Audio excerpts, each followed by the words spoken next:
In this video, I'll show you how to access Schema Builder in Salesforce Lightning so you can visually explore objects, fields, and relationships without digging through multiple menus. Start by looking at the top right corner of your Salesforce screen and clicking the gear icon, then choose the Setup or Advanced Setup option to enter the administrative area where configuration tools are stored.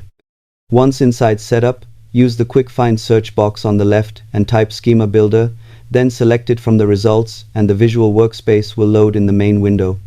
From here you can zoom, drag the canvas, and filter objects to better understand how lookups and master detail relationships connect your data model. If it does not appear in search, you may need additional permissions from your admin, and it is often safer to review or plan structural changes inside a sandbox before applying them to live environments. Subscribe for simple beginner tech tutorials and honest walkthrough videos every week.